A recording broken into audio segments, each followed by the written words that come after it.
Hello, my dear friends and students. I, Sir Skira, welcomes you to my channel Shivers Education. In this video, we are going to talk about insertion in a B tree. In a B tree, a new element must be added only at the leaf node. That means a new key value is always attached with the leaf node only. The insertion operation is performed as follow. तो क्या मतलब था इस line का कि B tree के अंदर जो है हम जब भी ऐड करते हैं कोई भी वैल्यू को तो कहाँ पे करते हैं, लीफ नोड में। इसका क्या मतलब है कि जो न्यू की वैल्यू जो है वो कहाँ पे हमेशा ऐड होगी, लीफ नोड पे ही। एल्गोरिथम और steps to insert a value in a B tree. Step 1, check whether the tree is empty. Step 2, if tree is empty then create a new node with new key value and insert it into the tree as a root node. Step 3, if tree is not empty then find the suitable leaf node to which the new key value is added using binary search tree logic.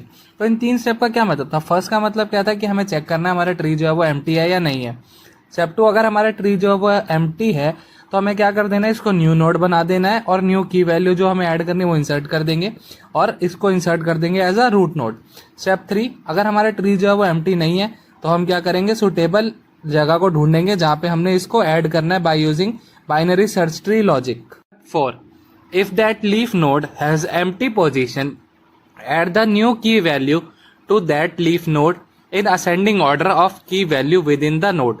Step 5, if that leaf node is already full, split that leaf node by sending middle value to its parent node. Repeat the same until the sending value is fixed into a node. The meaning of step 4 is, अगर leaf node के पास empty position है तो हम क्या करेंगे, add कर देंगे new की वैल्यू को लीफ नोड के अंदर असेंडिंग ऑर्डर में बाय की value with in the nodes. And fifth step का क्या मतलब है कि अगर वो जो लीफ नोड है वो ऑलरेडी फुल है तो हम क्या कर देंगे, स्प्लिट कर देंगे उस लीफ नोड को by sending middle value to its parent node. Middle value को क्या बना देंगे, उसकी पेरेंट नोड। एंड रिपीट करेंगे इस प्रोसेस को जब तक कि जो वैल्यू सेंडिंग वैल्यू है वो फिक्स नहीं हो जाती किसी भी नोड के अंदर। Step 6, if the splitting is performed at root node then the middle value becomes new root node for the tree and the height of the tree is increase by 1। इसका क्या मतलब है कि अगर स्प्लिटिंग हम perform करते हैं root node पे और मिडल वैल्यू जो है वो अब क्या न्यू रूट बन जाएगी, तो जब वो न्यू रूट बनेगी तो क्या होगा, हाइट ऑफ ट्री जो है वो क्या हो जाएगी, increase by 1। So these are the steps of insertion in B tree. Example of insertion in a B tree. Construct a B tree of order 3 by inserting number from 1 to 10। तो अब हमें क्या करना है, कंस्ट्रक्ट करना है एक B tree को जिसमें हमें वैल्यू रखनी है 1 to 10। तो अब क्या होता है कि जब ऑर्डर 3 है तो हम क्या कर सकते हैं, एक नोड के अंदर 3 - 1 जो है वो वैल्यूज को स्टोर कर सकते हैं, यानी कि 2 वैल्यूज को एक नोड के अंदर हम स्टोर कर सकते हैं। सो जब हम बात करेंगे इंसर्टिंग 1 की, so since 1 is the first element into the tree that is inserted into a new node, it act as a root node. अब क्या बात हुई कि जो हमने वैल्यू डाली वो फर्स्ट वैल्यू ही है और अभी तक कोई भी रूट जो है या कोई भी नोड जो है वहाँ पे प्रेजेंट नहीं थी, तो ये क्या बन गया, हमारा रूट नोड बन गया। तो अभी जो इसका सेकंड पोजीशन है वो ब्लैंक है। तो जब हम इंसर्ट करेंगे 2 को, element 2 is added to existing leaf node. Here we have only one node and the node act as a root node and leaf node also. This node has an empty position, so new element 2 would be inserted in empty position. तो अभी तक जो है वो हमारे पास एक ही root है और एक ही उसमें वैल्यू है। तो अब जैसे हमने उसमें 2 ऐड करा तो 2 जो है वो एम्प्टी पोजीशन पे इंसर्ट हो जाएगा और यही हमारी अभी लीफ नोड और रूट नोड है। Insert 3, element 3 is added to existing leaf node. Here we have only one node and that node act as a root node also leaf node. तो अभी तक हमारे पास एक ही नोड है, ठीक है, वही हमारी लीफ है और वही हमारी रूट है। This leaf node doesn't have empty position. अब क्या है, इसमें 1 और 2 ऑलरेडी एडिड है तो इसके पास कोई भी एम्प्टी पोजीशन नहीं है, तो हमें क्या करना पड़ेगा, स्प्लिट करना पड़ेगा नोड को by sending the middle value. अब जब चेक करें 1 2 3 तो 2 जो है वो मिडल वैल्यू हो गई। अब उस मिडल वैल्यू को हमें उसकी पेरेंट नोड पे भेजना है, but we doesn't have a parent here. तो यहाँ पे कोई भी पेरेंट नहीं है अब हमारे पास इसका, तो हम क्या करेंगे, 2 को जो है वो न्यू रूट बना देंगे और जब हम उसको रूट बनाएंगे तो क्या हो जाएगी, वो अपने आप में ही एक उसका पेरेंट बन जाएगी। तो पेरेंट कैसे बनेगी, जैसा कि हम इस फिगर में देख पा रहे हैं, 1 जो है वो लेफ्ट चाइल्ड हो गया, 3 जो है वो राइट चाइल्ड हो गया और 2 जो है वो उनका पेरेंट बन गया। Insert 4, element 4 is larger than root 2 so it is not a leaf node, so we move to the right of 2। तो अब हम क्या करेंगे, जब हम कंपेयर करेंगे 4 जो है वो 2 से बड़ा है तो अब हम क्या करेंगे, राइट वाले पोजीशन पे मूव करेंगे। तो जब राइट में पोजीशन पे मूव करेंगे we reach to a leaf node with value 3। अब हम कहाँ पहुंच गए, लीफ नोड पर जिसके पास वैल्यू क्या है 3 and it has empty position, उसके पास एम्प्टी पोजीशन है। तो अब हम क्या कर देंगे, एलिमेंट 4 को इंसर्ट कर देंगे उस एम्प्टी पोजीशन में। Insert 5, element 5 is larger than root 2। तो एलिमेंट 5 जो है वो लार्जर है रूट 2 से।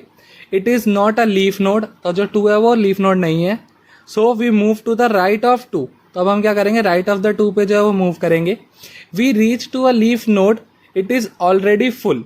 अब हम जिस लीफ नोड पे पहुंचे यानी कि 3 और 5 वाले पे पहुंचे वो ऑलरेडी फुल है, क्योंकि 2 ही वैल्यू जो है वो इंसर्ट हो सकती है। So we split that by sending the middle value to its parent node. अब हम क्या करेंगे, मिडल वैल्यू को चेक करेंगे। 3, 4, 5 में से मिडल वैल्यू क्या हो गई, 4 हो गई। तो अब हम 4 को जो है उसकी पेरेंट नोड यानी कि 2 के साथ जो है वो शिफ्ट कर देंगे।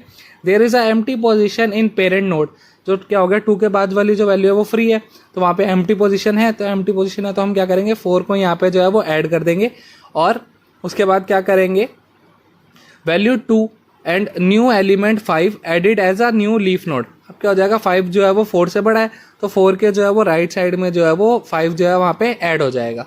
Insert 6, element 6 is larger than root 2 and 4। 2 and 4 जो रूट है उससे बड़ा है, तो वो कहाँ पे आएगा, राइट साइड पे आएगा। ठीक है, so we move to the right of 4। We reach a leaf node with value 5। अब हम किस पे पहुंचे, लीफ नोड पे जिसपे वैल्यू क्या है 5 और उसके पास साथ वाली पोजीशन जो है वो एम्प्टी पोजीशन है। सो क्या करेंगे, हम 6 को जो है वो इंसर्ट कर देंगे इस एम्प्टी पोजीशन पे। Insert 7, element 7 is larger than root 2 and 4। Element 7 जो है वो लार्जर है रूट 2 एंड 4 से, और रूट जो है वो 2 जो है और 2 एंड 4 जो है वो लीफ नोड नहीं है। तो हम क्या करेंगे, राइट साइड ऑफ 4 पे जो है वो मूव करेंगे। We reach to a leaf node and it is already full. तो हम लीफ नोड पे पहुंचेंगे जिसमें 5 और 6 है, वो क्या ऑलरेडी फुल हो चुका है। तो जब वो ऑलरेडी फुल हो चुका है तो हम क्या कर देंगे, स्प्लिट कर देंगे bye sending middle value. Middle value क्या है 5, 6, 7 में से 6, तो हम 6 को जो है वो उसकी पेरेंट नोड पे भेजेंगे। तो जब हम 6 को पेरेंट नोड पे भेजेंगे तो 2 एंड 4 जो है वो ऑलरेडी फुल है। तो जब 2 एंड 4 ऑलरेडी फुल है तो हम क्या करेंगे, हम 2 एंड 4 की से जो मिडल वैल्यू हो गई 2, 4 और 6 हो गई, तो मिडल वैल्यू क्या हो गई 4। तो 4 को उसकी पेरेंट नोड में भेज देंगे, बट पेरेंट नोड है नहीं, तो 4 क्या होगा, एक न्यू नोड बनेगी जो कि अब क्या कहलाएगी, रूट कहलाएगी। तो जैसा कि हम फिगर में देख पा रहे हैं हमारी जो वैल्यूज हो गई वो क्या हो गया, 4 जो है वो पेरेंट हो गया, उसके 2 चाइल्ड 2 एंड 6, 2 के 2 चाइल्ड 1 एंड 3 और 6 के 2 child 5 and 7। Insert 8, element 8 is larger than root node 4 और it is not a leaf node. So we move to the right of 4। अब हम क्या करेंगे, राइट साइड पे मूव करेंगे 4 की। We reach to a node with value 6। अब हम 6 वाले पे पहुंच गए, तो 8 जो है वो लार्जर देन 6 है। तो अब हम क्या करेंगे, 6 से जो है वो राइट साइड पे मूव करेंगे। राइट साइड पे जब हमने मूव करा तो हमें क्या वैल्यू मिली, वहाँ पे लीफ नोड में 7 और उसके साथ ही हमें जो है एम्प्टी पोजीशन मिली। तो जैसे हमें एम्प्टी पोजीशन मिली तो हमने क्या करा, 8 को उस एम्प्टी पोजीशन में इंसर्ट कर दिया। Insert 9, element 9 is larger than root node 4 and it is not a leaf node. तो अब क्या होगा कि हम मूव करेंगे राइट साइड ऑफ 4 पे। We reach to a node with value 6। तो जब हम रीच करें 6 वाली वैल्यू पे, अब हम 9 को चेक करेंगे। 9 जो है वो लार्जर देन 6 है और it is not a leaf node, so हम मूव करेंगे राइट साइड ऑफ 6 पे। We reach with a leaf node 7 and 8। अब हम कहाँ पहुंच गए, लीफ नोड 7 और 8 पे।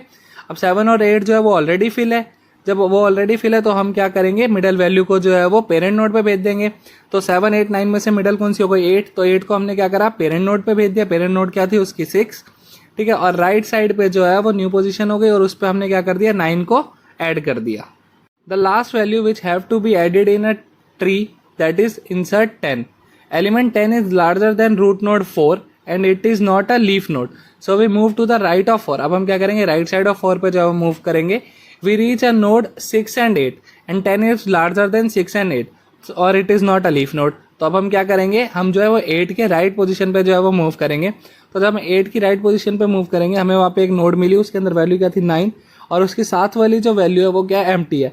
सो अब हम क्या करेंगे, इस एम्प्टी पोजीशन पे जो है वो 10 को ऐड कर देंगे। So this is a process of insertion in B tree. Hope you like the video. Thank you.